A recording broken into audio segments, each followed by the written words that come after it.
मदुराई नाम के गांव में रामा और उसकी पत्नी शांता रहती थी। वो दोनों खेती में काम किया करते थे। उनको एक लड़का था जिसका नाम था सुधीर। रामा अपने खेतों में बहुत मेहनत किया करता था। उसका बेटा सुधीर पढ़ाई लिखाई में बहुत होशियार था। रामा अपने बेटे को खूब पढ़ने के लिए कहता और उसकी पढ़ाई के लिए जो भी पैसे लगे वो जैसे तैसे करके जमा कर ही लेता। बहुत दिन बीत जाते हैं। एक दिन खेत से लौटते समय रामा को दिल का दौरा पड़ जाता है और उसकी वही मौत हो जाती है। रामा की ऐसी मौत देख के सारे गांव वाले बहुत दुखी हो जाते हैं। उसकी पत्नी शांता के पास अब कमाने का कोई साधन नहीं रहता और उसके बेटे के कुछ दिनों बाद खाने के भी लाले पड़ने लगते हैं। माँ, पिताजी जाने के बाद हमारे खाने के लाले पड़े हैं। हमें कुछ करना चाहिए। हम क्या कर सकते हैं बेटा, मुझे तो कुछ भी नहीं आता। अरे माँ, तुम डोसा कितना अच्छा बना लेती हो, क्यों ना तुम डोसा बनाकर बेचो। इस काम में मैं तुम्हारी मदद करूंगा। मगर हमारा डोसा लोग खाएंगे क्या? माँ, कुछ ना कुछ काम तो करना ही पड़ेगा। तुम्हें जो आता है वही क्यों नहीं, लोग आएंगे भी और डोसा खाएंगे भी। शांता अपने बेटे की बात मान लेती है और अगले दिन से ही डोसा बनाने का काम शुरू कर देती है। एक पेड़ के नीचे बैठकर वो एक चूल्हे पर डोसा बनाना शुरू करती है और बेटा सुधीर वो डोसा लोगों तक पहुंचाता है। लोगों को शांता का डोसा बहुत पसंद आने लगा। धीरे धीरे उसके दुकान पर भीड़ बढ़ने लगी। अब शांता को भी खुद पर विश्वास होने लगा और उसने जल्द ही अपना खुद का एक ठेला खरीद लिया। वो अब उस ठेले पर अपना डोसा बेचने लगी। उसके ग्राहक उसकी बहुत प्रशंसा करने लगे। अरे भाभी, आपका डोसा तो बहुत ही अच्छा है। आपके डोसे के दाम भी कम है और टेस्ट भी लाजवाब है। धन्यवाद भाई साहब। ऐसा बोल के सारंग वहाँ से चला जाता है। अब हमारे ग्राहक बढ़ रहे हैं और बारिश के मौसम में यहाँ डोसा बेचना बहुत मुश्किल है। क्यों ना हम जमा किए हुए पैसों से एक दुकान खरीद ले और दुकान में डोसा बेचे। हाँ बेटा, तुम ठीक बोल रहे हो। दुकान हो जाएगा तो हमें डोसा बेचने में आसानी हो जाएगी और हमारे ग्राहकों को सुकून से डोसा खाने के लिए जगह भी मिल जाएगी। अब शांता गांव में एक दुकान खरीद लेती है और वहाँ से अपने डोसे का काम शुरू करती है। शांता के डोसे अब खूब बिकने लगे। एक दिन उसकी दुकान पर उसकी पड़ोसन रमैया आती है। अरे शांता, पति के जाने के बाद तुमने घर को तो बहुत अच्छे से संभाल लिया है, मगर अपने बेटे की पढ़ाई का क्या? अरे आंटी, आप चिंता मत कीजिए। मेरे पड़ोस का शिवा है ना, वो मुझे सब अभ्यास बता देता है। मैं खुद से घर पर बैठकर पढ़ाई करता हूँ और माँ की मदद भी हो जाती है। शांता घर जाकर सोचने लगती है, मैंने घर के चक्कर में अपने बच्चे का जीवन दांव पे तो नहीं लगा दिया ना। अब मुझे उसके लिए कुछ करना होगा। कुछ दिनों बाद सुधीर की 12वीं की परीक्षा होती है। सुधीर 12वीं की परीक्षा में अव्वल आता है। आगे की पढ़ाई के लिए उसे शहर जाना पड़ेगा। अरे सुधीर, तुझे तो अच्छे मार्क्स मिले हैं। तुम इंजीनियरिंग की पढ़ाई करने अब शहर जाओ। माँ, मैं तुम्हें छोड़कर कहीं नहीं जाऊंगा। और रही बात पढ़ाई की, तो मैं घर पर ही पढ़ लूंगा, अब तक जैसे किया है। नहीं बेटा, आज तक तुमने बहुत कष्ट किए हैं।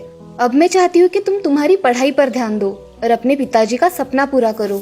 माँ, मैं तुम्हारी और पिताजी की इच्छा पूरी करूंगा। मैं मन लगाकर पढ़ाई करूंगा। बेटा, तुम यहाँ की कोई चिंता मत करो, मैं यहाँ सब संभाल लूंगी। सुधीर पढ़ाई करने शहर चला जाता है और इधर शांता भी अपने दुकान में अच्छी तरह से काम करने लगती है। हाथ बटाने के लिए वो अपने साथ 2 औरतें भी रख लेती है। उसका धंधा बहुत अच्छा चल रहा था और वहाँ सुधीर भी अच्छी तरह से पढ़ाई करके एक इंजीनियर बन गया था। कुछ सालों बाद वो गाँव आया और अपनी माँ की फिर से मदद करने लगा। बेटा, तुम इतना पढ़े हो तो तुम किसी अच्छी कंपनी में जॉब क्यों नहीं कर लेते? इससे तुम्हें अच्छी तनख्वाह भी मिल जाएगी।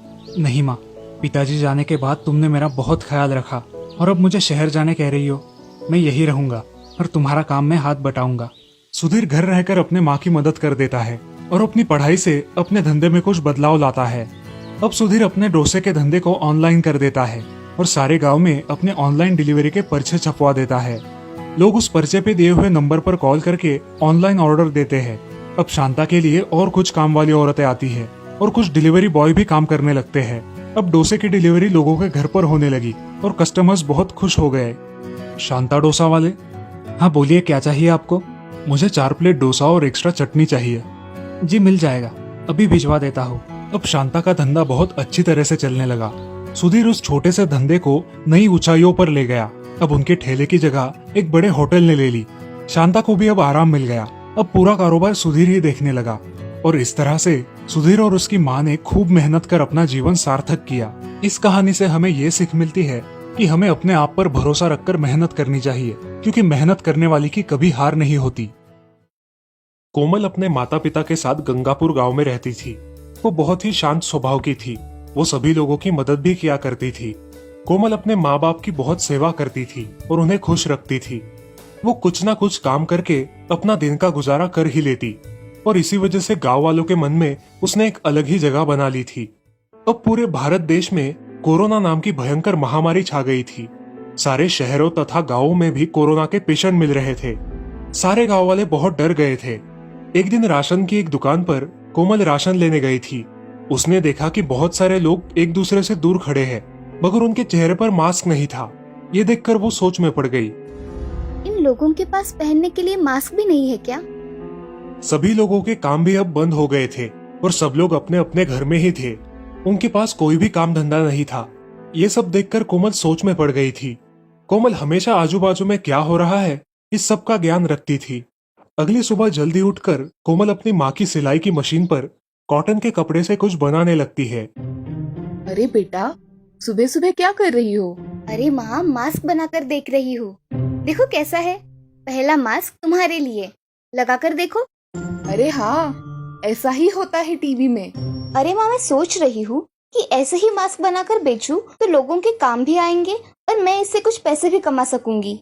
अरे ये तो अच्छी बात है कोमल, तुम मन लगाकर मास्क बनाओ। ये कहकर माँ घर में चली जाती है और कोमल मास्क बनाने लगती है।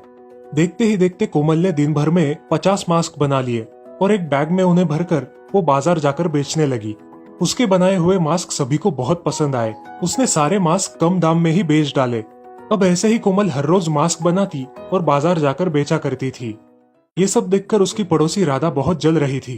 अब वो भी मास्क बनाने लगी, लेकिन उसके मास्क कोई नहीं खरीदता था क्योंकि वो बहुत महंगे थे। अब राधा कोमल से बहुत जलने लगी और एक दिन रात को चुपके से जाकर उसने कोमल के बनाए हुए मास्क पर कुछ कलर डाल दिया और सुबह मजा देखने के लिए आंगन में आकर खड़ी हो गई। कोमल सुबह उठकर बहुत प्रसन्न थी, लेकिन जैसे ही उसने मास्क देखे वो रोने लगी और अपने माँ से कहा, माँ, ये कैसे हुआ? मेरे पूरे मास्क खराब हो गए। बेटी, चिंता मत करो, ये जरूर किसी की चाल है। तुम और मास्क बनाओ और बाजार जाके बेच आओ। कोमल अपना रोना बंद करके मास्क बनाने बैठ जाती है। ये देखकर राधा को बहुत गुस्सा आता है और वो अपने घर में चली जाती है। ये सब कोमल देख लेती है और समझ जाती है कि ये सब राधा की करामत है। कोमल वापस अपने मास्क बनाने में मग्न हो जाती है और किसी का द्वेष नहीं करती। कोमल का यही स्वभाव उसे तरक्की की तरफ ले जाता है। अब वो बहुत सारे मास्क बनाकर बेचने लगी। उसके पास मास्क के ऑर्डर्स अब शहरों में से आने लगे।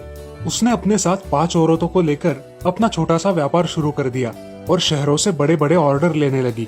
अब लोग कोमल को बड़ी इज्जत देने लगे और वो गांव में मास्क वाली कोमल के नाम से जानने लगी थी। इस कहानी से हमें ये सीख मिलती है कि अपनी कोशिश कभी नहीं छोड़नी चाहिए। मेहनत का फल मीठा ही होता है। कानपुर नाम के शहर में बिकरू गांव में एक गुंडा रहता था। उसका नाम था विकास दुबे। उस पर 60 पुलिस केस दर्ज थे। उसी शहर के पुलिस स्टेशन में विनय सिंह नाम के एक पुलिस इंस्पेक्टर थे जो बहुत ही होनहार और ईमानदार थे। उनके घर में उनकी पत्नी और उनकी छोटी बेटी जया थी। पापा, अब थाने चले जाते हैं और माँ मुझे कोरोना की वजह से बाहर भी नहीं निकलने देती और घर में रह के हरी सब्जियाँ खाने को देती है। अब बताओ ना पापा मम्मी को। अरे बेटा, हरी सब्जियां खाना सेहत के लिए अच्छा होता है और तुम्हें मेरी तरह देश की सेवा करनी है तो अच्छा खाना पड़ेगा। ठीक है पापा। अगले दिन विनय सिंह अपने ऑफिस में जाते हैं। वहां जाते ही उन्हें ऊपर से एक अर्जेंट ऑर्डर आती है। सब पुलिस वाले अपने अपने काम में लग जाते हैं। उस चौबेपुर थाने में जो भी हालचाल होती उस पर विकास दुबे की नजर थी। उसे घर बैठकर सारी खबरें मिल जाती थी। उस थाने के डीएसपी थे देवेंद्र मिश्रा जी। ऑफिसर, हमें विकास दुबे के घर जाकर उसे गिरफ्तार करना है। यस सर, हमारी तैयारी हो गई है। आप बताइए कब निकलना है। उसी पुलिस स्टेशन में विकास दुबे का एक खबरी रहता था। वो विकास को फोन कर देता है। हेलो विकास दुबे जी, आज आपके लिए मेरे पास एक खबर है। कौन सी खबर लाए हो आज? विकास जी, आज आपके घर पर पुलिस आपको पकड़ने आने वाली है। आप सतर्क रहिए। अच्छा हुआ तुमने बताया। बाकी तुम्हें कुछ कमी तो नहीं है ना? नहीं नहीं, कुछ कमी नहीं, सब आपकी कृपा है। अब मैं फोन रखता हूँ। ठीक है।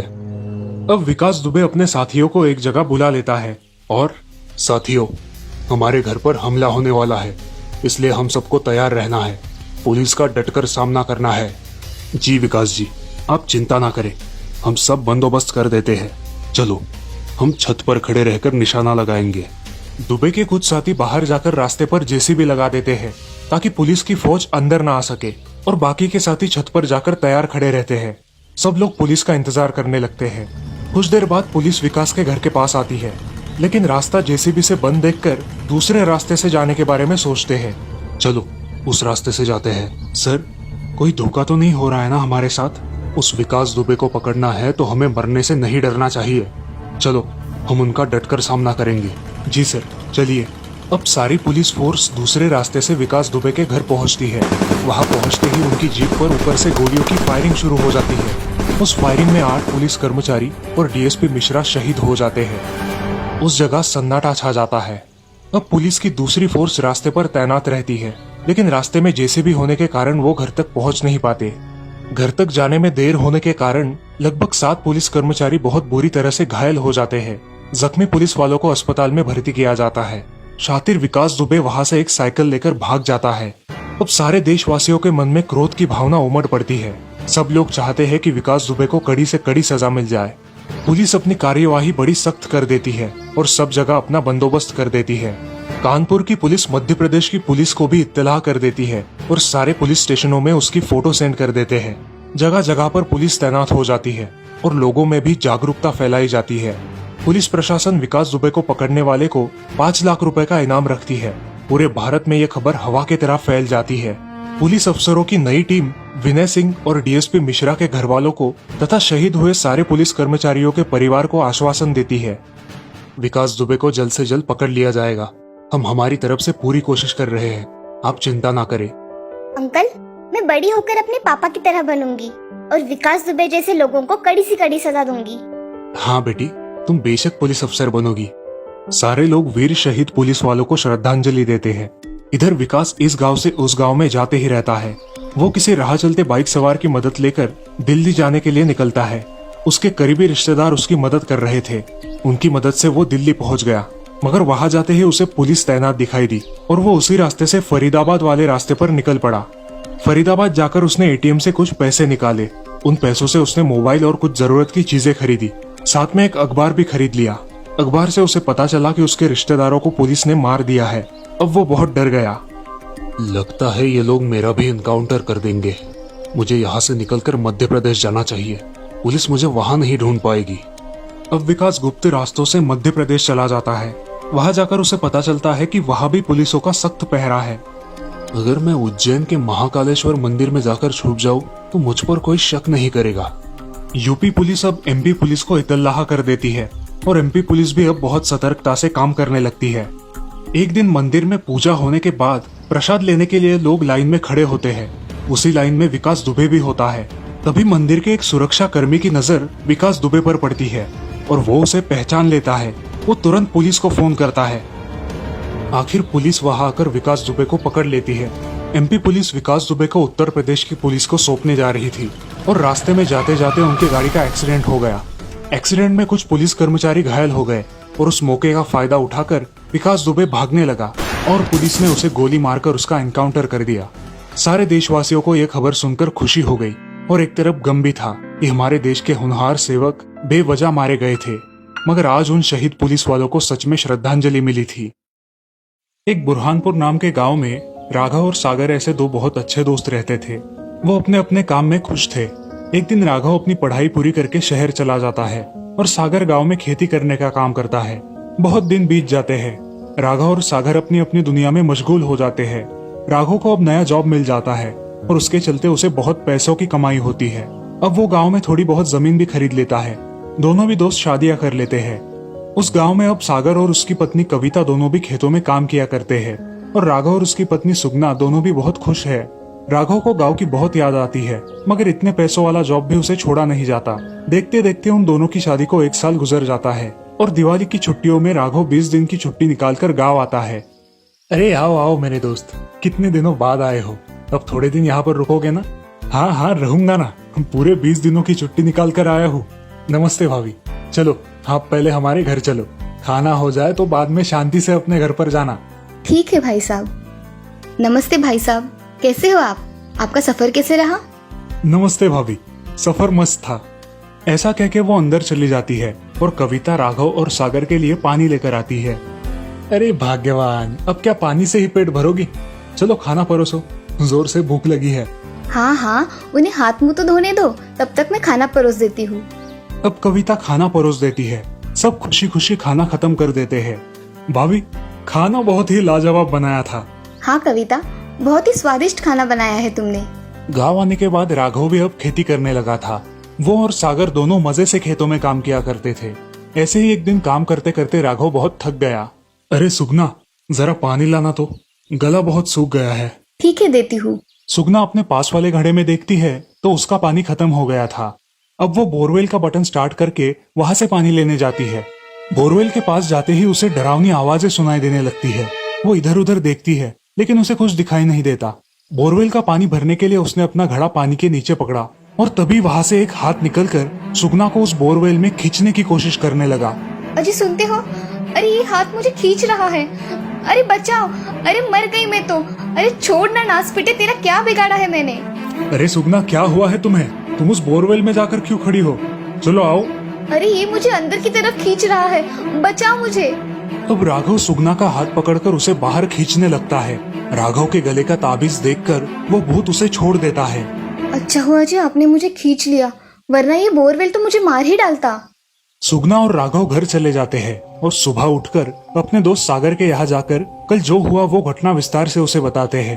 अरे राघव, मैं इस भूत प्रेत पे विश्वास नहीं रखता, मगर तूने जो जमीन ली है ना, उसकी बोरवेल बहुत पुरानी है और लोग कहते हैं कि वहाँ पे भूत का साया है। मैं इन बातों को नहीं मानता, इसलिए मैंने तुम्हें बताना जरूरी नहीं समझा। अब क्या करे? सुगना भी बहुत डर गई है, अब खेत में जाने का नाम ही नहीं लेती। अब मैं जल्द ही यहाँ से निकल जाऊंगा। अरे राघव, निकल जाना समस्या का हल तो नहीं है ना, और तुम निकल कर कभी ना कभी तो वापस आओगे ही अपनी जमीन के पास। क्या तब भी भाग जाओगे? समस्या भागने से और बढ़ेगी, और समस्या का समाधान कर दिया तो कम हो जाएगी। हाँ, तुम बोल रहे हो वो भी सही है, उस भूत का ठिकाना लगाना ही पड़ेगा। अब वो दोनों उस रात को खेत में चले जाते हैं और एक पेड़ के पीछे छुप जाते हैं। वो बोरवेल को शुरू कर देते हैं और चुपचाप एक जगह खड़े होकर सब देखने लगते हैं। कुछ देर बाद उस बोरवेल से एक चुड़ैल बाहर निकलती है और जोर जोर से आवाजें करने लगती है। कौन है?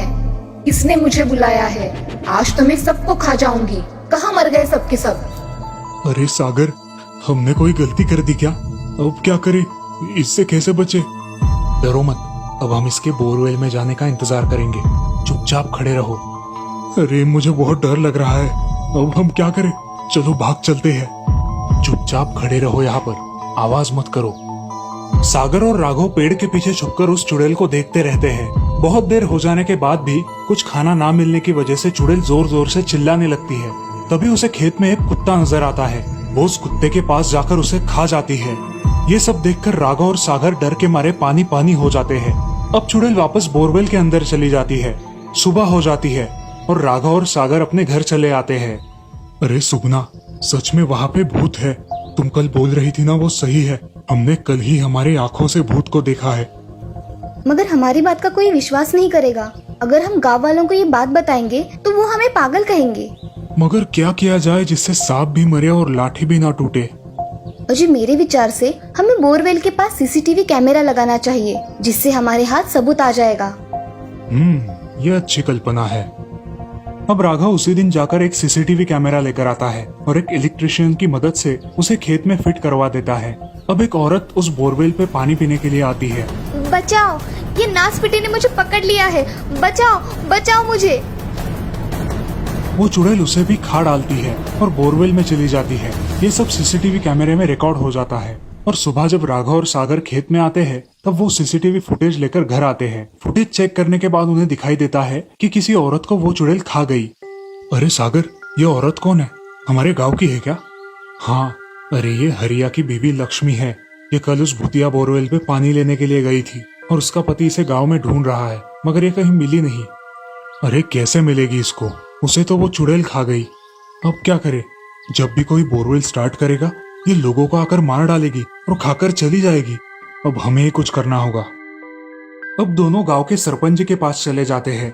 वो अपने साथ सीसीटीवी का फुटेज भी लेकर जाते हैं। नमस्ते सरपंच जी। नमस्ते, आइए ना। सरपंच जी, आपकी थोड़ी सहायता चाहिए थी। कैसी सहायता चाहिए आपको? मेरे खेतों में भूत का साया है। वो चुड़ैल बोरवेल में रहती है। हमें उससे जल्द पीछा छुड़ाना चाहिए। अगर ऐसा नहीं हुआ तो एक एक करके गांव वालों की जान चली जाएगी। ऐसा थोड़ी ना होता है, हम भूत नहीं होते हैं। हमें पता था कि हम पे कोई विश्वास नहीं करेगा। अच्छा एक बात बताओ, हरिया की पत्नी लक्ष्मी अचानक से गायब कैसे हो गई? अब वो मुझे क्या पता, उस हरिया को ही मालूम होगा। अब राघव और सागर सरपंच जी के घर से निकल जाते हैं। रास्ते में उन्हें हरिया मिलता है।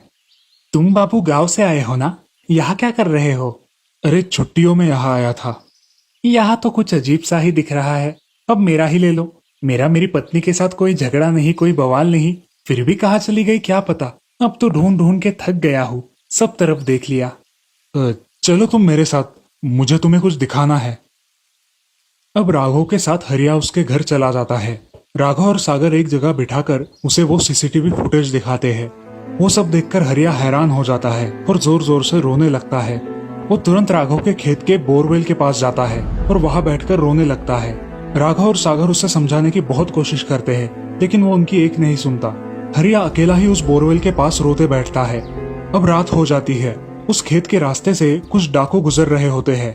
उन्हें बहुत प्यास लगती है तो वो बोरवेल के पास पानी पीने के लिए आते हैं। तभी उनकी नजर हरिया पर पड़ती है। अरे भाई क्या हुआ, ऐसे क्यों बैठे हो? मेरा सब कुछ बर्बाद हो गया, मैं क्या करूं? अरे हुआ क्या है वो तो बता, हम तुम्हारी मदद कर देंगे। बोल। इस बोरवेल ने मेरी बीवी को खा डाला है, अब मैं क्या करूं? अरे ऐसा भी कभी हुआ है क्या कि किसी बोरवेल ने किसी की जान ले ली? अरे कल्लू, जरा बोरवेल का बटन तो दबाओ। हाँ सरदार, शुरू करता हूँ। कल्लू के बटन स्टार्ट करते ही उस बोरवेल से अलग अलग आवाजें आने लगती है। वो सुन के हरिया डर जाता है और दूर खड़ा रहता है। तभी कल्लू और कालिया पानी पीने के लिए अपना हाथ आगे बढ़ाते हैं और तभी उस पानी में से एक बहुत बड़ा हाथ बाहर आता है और कल्लू को खींचकर वो चुड़ैल खा लेती है। कौन है रे? हम डाकुओं पर हाथ डालने की किसकी हिम्मत हुई? बाहर आओ। अब भूत बोरवेल से बाहर आती है। चल आ गई बाहर, अब क्या करेगा तू कालिया? अरे चुड़ैल जी छोड़ दीजिए, गलती हो गई, छोड़ दीजिए। अब कहाँ गई तेरी बड़ी बड़ी बातें? हाँ, बहुत दिनों से भूखी हूँ, आज पेट भर के खाना खाऊंगी। ऐसा कहते ही भूत उसे खा डालती है। हरिया पेड़ के पीछे छुपकर ये सब देख रहा होता है। कल भी और आज भी मुझे अच्छी मेजबानी मिल गई, अब कल का इंतजार रहेगा। अरे ये नासपीटी तो मुझे भी खा जाएगी, इसका कुछ तो करना होगा, ये किसी को नहीं छोड़ेगी। ऐसा कहके हरिया वहाँ से चला जाता है। अब राघव और सागर सोचते हैं कि उस भूत का क्या किया जाए, मगर फिलहाल उन्हें कोई उपाय नहीं मिल रहा। अभी वो भूत उस बोरवेल में ही है। अगर आपको इस भूतिया बोरवेल का पार्ट 2 देखना है तो हमारे चैनल को जरूर सब्सक्राइब कीजिए और हमारी अगली आने वाली कहानी का इंतजार कीजिए।